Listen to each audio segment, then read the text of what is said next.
Hello and welcome to the Reborn Fitness Podcast. I am your host, Timothy Horn, and welcome back to another episode here today, another interview. And we have a very nice guest on today who has done an amazing amount of things in his life, from mixed martial arts to taking that by storm to even now looking at hypnotherapy, which I think is very, very interesting, and neurolinguistic programming. But I won't give too much more away because I'd like to welcome to the Reborn Fitness Podcast, Mr. Stuart Wade. Good morning. Welcome. Morning, Tim. Thanks for having me. Pleasure. Thanks for coming on. I've given a little bit away there, but just fill sort of the rest in, give the listeners a little bit more of a sense of who Stuart Wade is. Sure. So I'm a personal trainer. I'm also a clinical hypnotherapist, and I'm a lifelong martial artist. That was my first sort of foray into anything to do with sport, fitness, etc. I started training in Taekwondo when I was 6 years old, and as they say, the rest is history, really. I was training and competing pretty much non-stop from the age of 6, and I didn't do too badly at it. I took to it quite well, and that then, as I got older, informed my studies in terms of doing a degree in sports science, and then the interest that I had and the introduction in the sports science degree to sports psychology and the mental side of things, that then kind of took my interest further into that field as well. And I've kind of brought all the elements together into what I do with my clients, really. Yeah. And obviously you've had an unbelievable career in sense of the terms in mixed martial arts. Obviously, you've been inducted into the UK Martial Arts Hall of Fame. When was that ceiling? When did you hit the ceiling of thinking, right, do you know what? I've hit the ceiling. I'm not going to get any further. How did that come about, and how did you deal with that? Because obviously you got to a very, very high level, obviously national championships and etc. And probably you were on the verge of even going international. So how did you deal with that? Well, yeah, I mean, I have competed internationally throughout my my time, really. I started, my first international was when I was 13 years old. Wow. So yeah, I mean, but in terms of a ceiling, like, I've never really thought about it like that. Yep. It's always been, for me, rightly or wrongly, once one tournament was done, it's like, okay, what's the next thing? And I was always looking for different challenges, different tournaments I could compete in. And the one thing that I've not always been a fan of in martial arts in general is that there's a lot of politics involved, and there's a lot of different associations and organizations, governing bodies and stuff like that.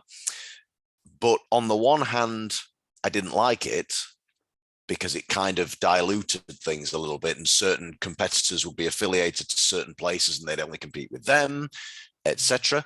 But also, a lot of them were open in terms of they would allow competitors from other organizations to come in and compete. So in that perspective, I quite liked it, in that I could go to different governing bodies, different organizations, and compete against different people, because that was always my thing of, well, I want to test myself against as many people as I can and try and be the best out there.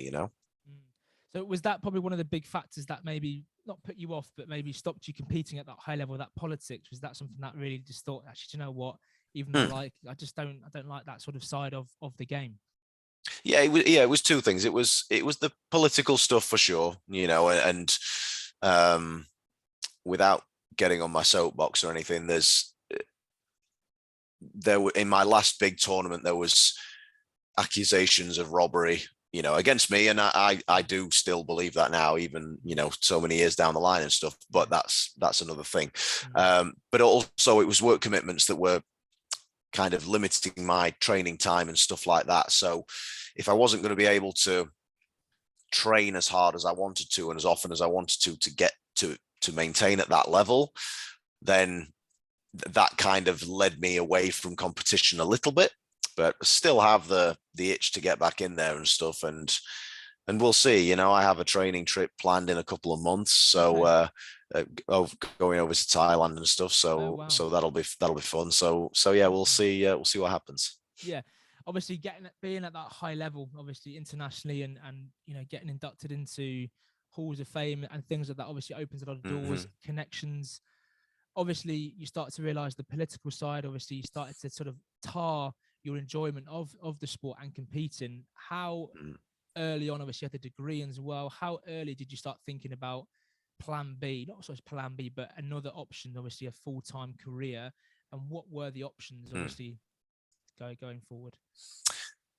It's a good question. In all honesty, like I never thought of making sort of martial arts a full-time career path sort of thing necessarily, because it was always something that I loved, and I didn't want to put as much pressure on that and start to lose a bit of enjoyment of it. But also, it's very difficult to make a living at, unless you're Conor McGregor or somebody in the UFC, you're not going to make a mega ton of money at it. And it's a very hard life. So I'd always been quite good at school as well and stuff. So I wanted to use my brain a little bit more as well for something else. But with fitness always being an interest for me and sport and stuff like that, that I've always pursued things that interest me. And I wanted to learn more about the physical side of things, the mental side of things, and study, get qualified and work in those arenas as well. So yeah, I hope that answers the question. Yeah, I feel like I've ranted on a little bit there, but yeah. No, it's all good. And obviously, being at such a high level, obviously your skill set was, highly developed, and you had many tools in your toolbox. Was coaching ever a consideration going into sort of coaching it? Or obviously being at that high level, obviously the mental side is so important, because obviously everyone can wrestle and do those basic skills to a high level. Yeah. Did that always interest you underneath it, or was coaching ever an option? Well, I've been coaching martial arts from sort of the age of 16, really, and I do enjoy it. It wasn't necessarily, again, the focus for me, because I was around that time, I was probably starting to get interested in the mental side of things. And I don't know where I picked it up from, but I developed a bit of a visualization routine that I would incorporate into my warm-ups, particularly in competition, but I'd also practice it outside. And it resonated really well with me. I felt like I was mentally and physically prepared to go in and compete, having done that, as well as my physical warm-up and everything. And so then doing the degree in sports science and doing a sports psychology module within that degree, that piqued my interest a little bit more. And then also going through some issues myself, I sought help from a professional, and I had hypnotherapy myself as a client. And that was my first introduction into the hypnotherapy side of things. And that fascinated me as well, because it was just so weird. It was so out there for me, but with how well it worked, I thought, okay, I want to learn more about this. And I was also working as a PT at the time, and working with clients. It kind of showed me how important the mental side of it is, because if the client's not engaged mentally, they might say all the right things, but then what are their habits outside of the gym doing? If I'm only with them for 3 hours a week, what are they doing in all those hours in between? Are they sabotaging their goals here? What's the real deep motivation for them to do this? And so learning about the mental side of things and the NLP stuff, with how to communicate more effectively, it really helped me to build a better rapport with clients, and it just pushed me further into learning about that side of things. No, interesting. Talk me through this warm-up mentee that you did. It sounds interesting. If you wouldn't mind, talk us through what that entailed before competition. Sure. So I would usually go and find somewhere fairly quiet, in the arena, more than likely, but just out the way somewhere. And I would either sit down or kneel down on the floor. I would close my eyes and I would just take a couple of deep breaths to begin with. And then I'd visualize as clearly as I could what I wanted to do out there, you know, and just try and see it through my eyes. So I'm fully associated with the visualization. I'm not looking at myself doing it over there, you know, I'm fully engaged in it, making it as crystal clear as possible, full field of view. And yeah, just visualizing what I wanted to do out there, potential scenarios and things that might happen. And I found that spending a few minutes doing that, then opening my eyes, doing my physical warm up, stretching out, getting the body moving, it just seemed to prime all my senses. It primed the nervous system. It primed the muscles ready to fire and go. And yeah, it worked really well for me. It got me, at least I feel, fully ready to go out and compete. And did any of those scenarios actually come up? Do you obviously remember any of the time? Well, obviously, because I'm not sure if you like read up on it beforehand, but did you sort of go into match and go, wow, that scenario I visualized actually went the way I was, or was it similar, close to? It's a good question, because I don't remember any particular instances, in all honesty, but I can't control what my opponent's going to do. I had an idea and stuff like that, but you never know until you're in there. The only thing you can control is your own actions and your own response to things. So the stuff that I would visualize myself doing would often come about because I've already primed it in there. I've primed that movement pattern ready to go.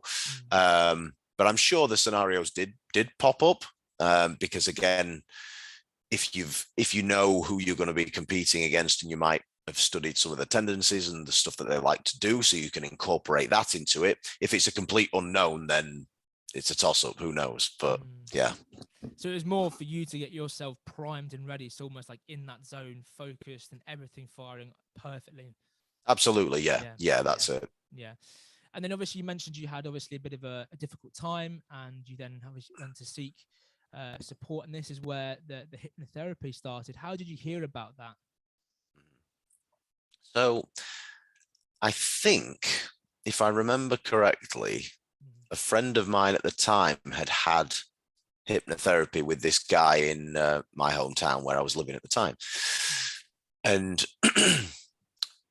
and she recommended that I contact him.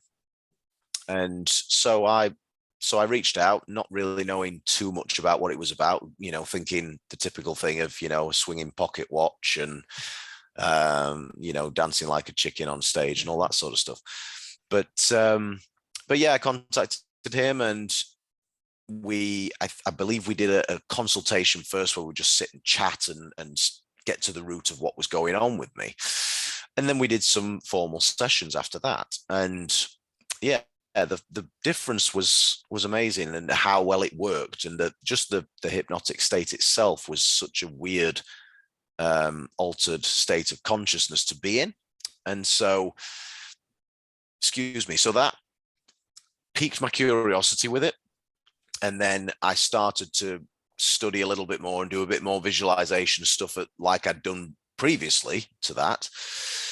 And then in early 2013, the beginning of 2013, I was going through a bit of a rough time again, you know, some personal stuff going on, and some of those old issues have just crept back in a little bit with confidence with competing. And basically I was getting fatigued in competition, and it's the worst place to be. And my diet could have been better, my training could have been better, no doubt, but it was affecting me mentally, because we're going into competition thinking, is it going to happen again? Am I going to get tired again? Am I going to gas out again? You know, and I was already talking myself into it almost, you know, making it a self-fulfilling prophecy. And so, yeah, some of these issues and this other stuff had kind of crept in a little bit. And I don't know if you've ever heard of Paul McKenna. He's quite a famous hypnotist. He's from London. but he is best friends with Simon Cowell, and he drops a lot of names and stuff. Yeah. But at this time he was releasing his latest book on a technique called havening. Okay. And there was a 2-page article in the Sunday Mirror newspaper about this havening technique and the book and Paul and all this sort of stuff. And I was reading the article thinking, oh, this is fascinating. I'd like to learn a bit more. And there was actually a competition down the right-hand side of the article for 3 people in the UK to be selected to go to Paul's house in the centre of London and have him do this technique with you in person. And so because of the stuff that had been going on with me, I thought, well, what the hell? I'm gonna enter. And I got selected. And so I went down there, met him, and he and I got along really well because we both have a mutual idol, if you like, in Bruce Lee. Right. And so, and I didn't know that before that day either about him, but yeah, so we got along really well. He did the technique with me, and it was amazing. The difference that it made in me was tremendous. And so I asked him there and then, what do I need to study? What do I need to get qualified in to do this and to help other people with this? And so he told me you should do the NLP, so neurolinguistic programming practitioner course with Dr. Richard Bandler. He was the co-founder of the discipline, and he was Paul's mentor, taught him everything he knew, Paul's words. And so I did. So I booked on that course. I did the course in London. And then through the wonders of Google advertising and stuff, I started seeing clinical hypnotherapy qualifications popping up on my desktop. And there was one running in my hometown. They had a free taster weekend. So just go along for the weekend for free and just get a feel for it and see if you want to then book on the actual course and do it properly. And so having spent a load of money doing the NLP course immediately prior, I was a bit dubious about shelling out another couple grand to do this course. But it just resonated with me. And so I found the money and did the course, and 10 months later, about 10 months later, I was fully qualified as a clinical hypnotherapist, June 2014, and been working with clients ever since in that realm as well. Gosh, what a journey. Amazing. What an experience. What a way to get in. And what do you feel the biggest differences were pre-discovering hypnotherapy and post? Like, what did you feel in yourself? Is there any major differences that you felt that were like, wow, yeah, this is definitely working? Yeah. So do you mean me studying it or me having it as a client? Just to clarify. You actually having it yourself done. Okay. So yeah, it made me very aware of my thoughts and a lot more conscious of the things that I was telling myself. So, you have that little voice in your head and that little self-talk and stuff. It made me a lot more aware of the things that I was thinking and the things that I was telling myself. Right. And because oftentimes we are just operating unconsciously, and I hear it a lot in conversation with, like, if someone who, friend or girlfriend, whoever, like, say, does something silly or makes a mistake or something, and they'll go, oh, I'm so stupid, or something like that. And I always pull them up on it. Like, don't tell yourself that, because your brain does as it's told. Your subconscious mind, it wants to survive and replicate. That's all. So the things that you tell it repeatedly, it's going to accept as truth. And so you want to tell yourself better things and become aware of the things that you're thinking. If you're thinking that stuff, reframe it, change it. Think of something more positive rather than pulling yourself down, So that was the biggest thing. It made me aware. Yeah. Interesting.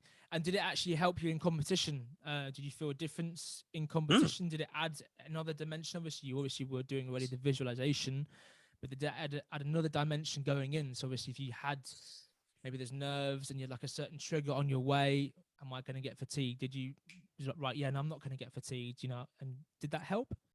Yeah. Again, it changed the words that I was telling myself. It changed the thoughts that I was thinking. So like you just said there, I wouldn't be going in thinking, oh, am I going to gas again? Am I going to get tired again? It would be, I'm fit enough. I've trained hard. I'm strong enough. I can do this. Whatever it might be, a more positive affirmation rather than the negative stuff. So I went in there more confident in myself and subsequently performed better. So it definitely helped. Yeah.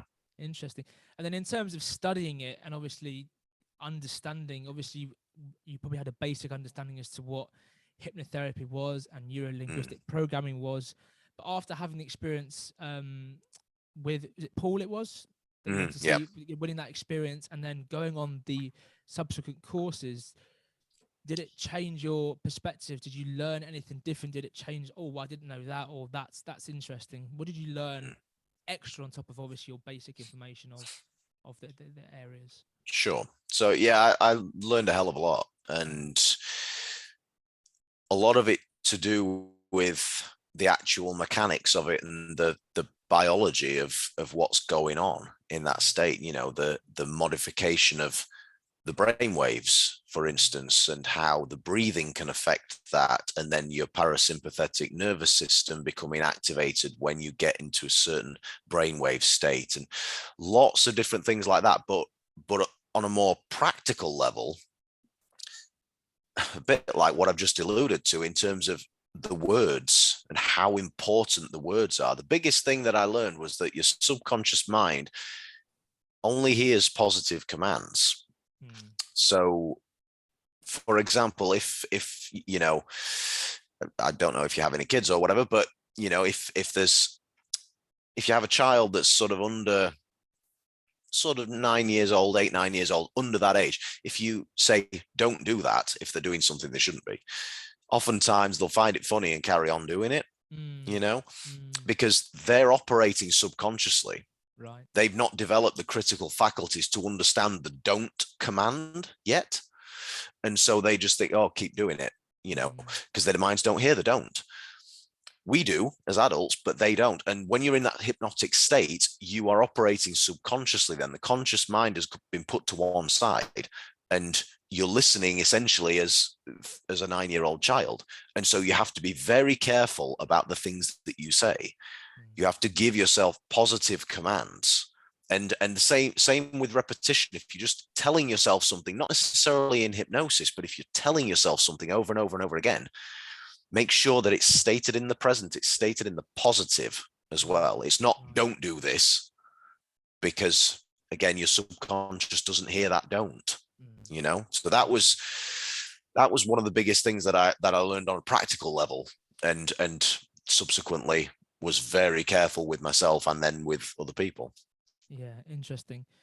Talk us through what a session's like. So when you have a client come to you, what does it involve? What do you actually do with the client to sort of get them into that hypnotic state and to start altering their brain connections in the way they start talking? Yeah, just for the listeners that don't know, talk us through what that entails. Sure. So my process, typically I'll do a little call first with the client. So this is again separate, about 20 minutes, half an hour or so, just to get a feel for what it is that they're after.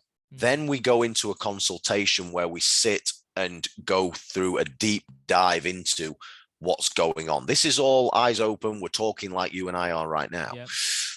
But then in that as well, I'll get them to do a little visualization exercise. Can they visualize themselves without the problem, whatever that problem is?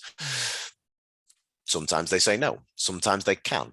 Sometimes, depending on what they're visualizing, we might need to modify the visualization a little bit. And all this is giving me information to then plan accordingly for the proper sessions coming after that consultation. And in said proper session, they will be seated or lying down, wherever's most comfortable for them. And their job basically is to relax. Right. It's my job to do the talking. Okay. Yeah. So they just make themselves comfortable and make sure that they're warm enough and stuff. And sometimes they might need a blanket or something if it's when you're sitting for a long time, you can get cold. So we want to make sure that they're warm enough. And then I initially get them to focus on the breathing. Right. Close their eyes and just get in touch with the breathing. Fill the lungs slowly, deeply, and that then just starts to calm down the sympathetic nervous system, starts to bring the brain waves down from a beta state into an alpha state. So the brain waves are slowing, and then I'll talk to them and I'll get them to use their imagination. I'll get them to think about certain things.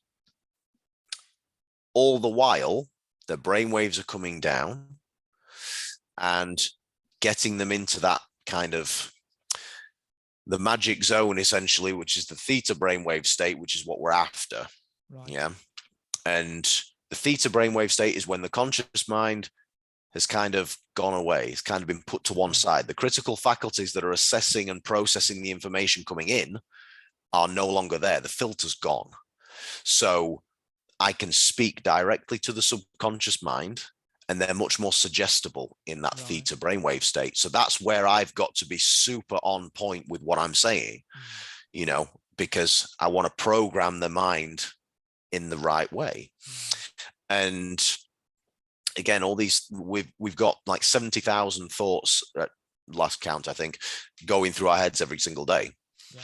And so if you're thinking the wrong stuff, that amount of repetition is just going to make it a self-fulfilling prophecy. Those neurons that are firing together with those 70,000 negative thoughts, they're wiring super strong. I mean, this fitness podcast, you know, if you go to the gym and you do bicep curls all the time, you know, with a reasonable weight at a decent amount of volume, allowing for recovery, obviously, the bicep's going to adapt. Yeah. You're going to get stronger. They're going to develop muscle tone, you know, and all that kind of stuff. It's exactly the same thing in your mind. If you're telling yourself this stuff over and over and over again, that neural connection between neurons that's thinking that thought is going to get strong.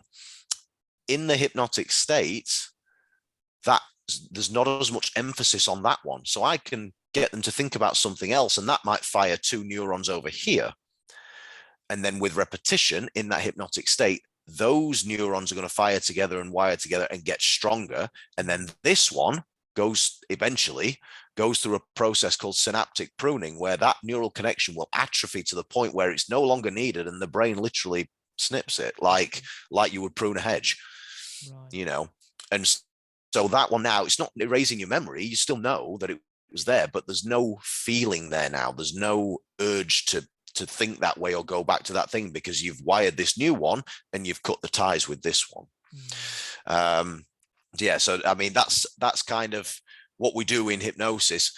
And then at the end of the session, I'll have them come back too, you know, and just check in, make sure everything's feeling okay. And I'll give them the homework to do and then send them on the way. Oh, wow. And do you do this all in person? It's not online. It has to be in person to be as effective.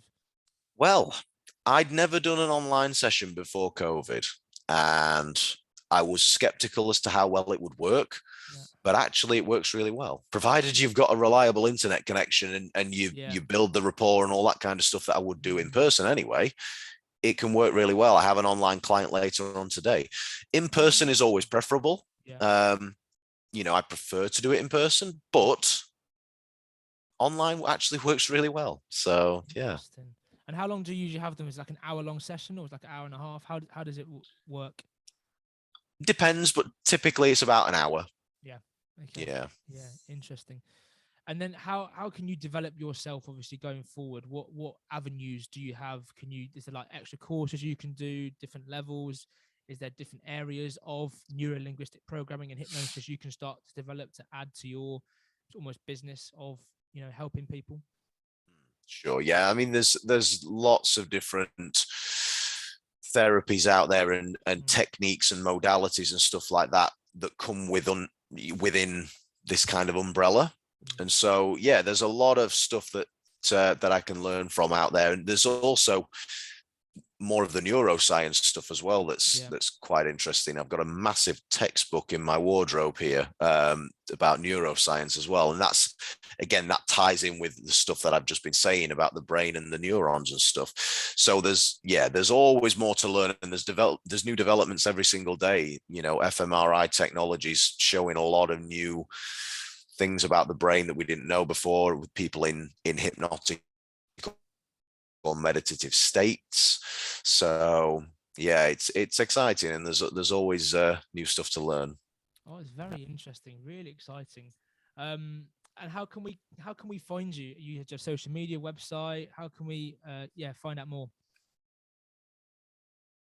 Sure. So I have Instagram and Facebook and Twitter and all that sort of stuff, and my handle on those is at HypnoPTStu, all one word. So HypnoPTStu. I have a new website. It's up. It's live. I'm still populating it with stuff, but it's up there, and it's swperformancecoaching.co.uk, all one word. Because I'm working a lot more with athletes now with the clinical hypnotherapy stuff, helping them to improve the sports performance, helping them to overcome any issues with anxiety, like I had in competition, stuff like that. And then also to help them come back better and sooner from injury as well. So I'm doing a lot more of that stuff now, but website is swperformancecoaching.co.uk. Brilliant. We'll go and check that out, guys. It sounds very, very interesting.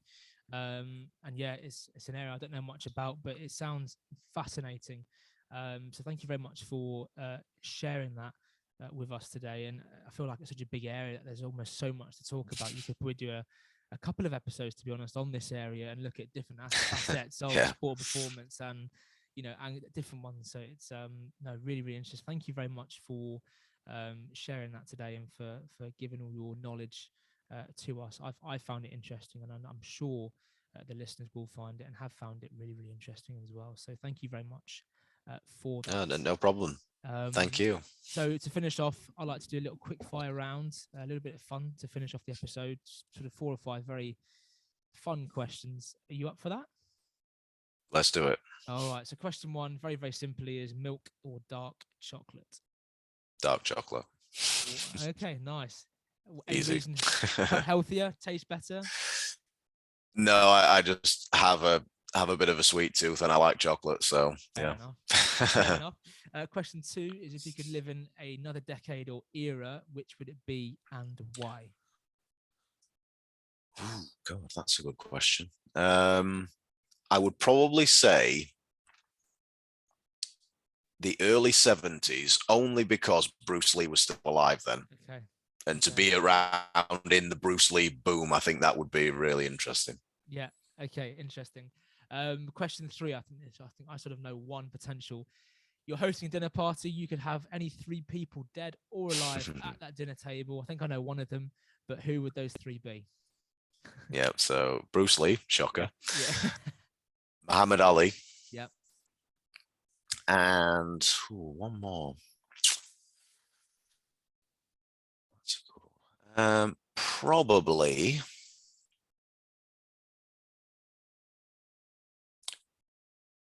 Probably Dana White, the president of the UFC. I think that would be really interesting. Yeah, nice. I like that. Very, very good. What are you currently watching? Question 4 is, what are you currently watching on Netflix? What are your favorite TV shows? Could be past, present. Okay, so I've been catching up with Ozark on Netflix. I never watched that until a few months ago. I started it, so I was a bit behind the times with that. But I like the sort of Marvel stuff, the films and the TV series and all that. So I've been catching up with some of those on Netflix, and they've just moved actually to Disney Plus. But so some of them I've been catching up with as well. Oh, nice, good. And then last one is, what your current sort of top 3 songs on your Spotify or Apple Music playlists at the moment? Okay, so I don't know specific songs necessarily, but the specific sort of artist that I've been listening to is Eminem. Okay. Chris Brown, Okay. and who's the other one? Yeah, it's populated by a lot of them, a lot of rappers and stuff. So yeah. Okay. Oh, nice. Did you watch the UFC on the weekends? I did. Yeah, thoughts? I did. It was a good one. Yeah, it was some great fights to watch there, and interesting how it played out and what's going to come next for some of them, particularly Chimaev. So yeah, definitely. Well, Stuart, it's been an absolute pleasure. Thank you very much for taking the time today to speak to us. Really appreciate it. And go and check him out on Instagram, Facebook. Check his website out. Appreciate it very much so. Great stuff, though. Thank you very much for having me, Tim. It's been great. Worries. Thank you. Well, there you go. Another episode in the books. That was Stuart Wade. Very, very interesting. And hope you enjoyed that. But thank you very much for listening. Have a great week. Enjoy your Easter week. And I will see you same place, same time next week, Friday, 2 p.m. for another episode of the Reborn Fitness podcast. But until then,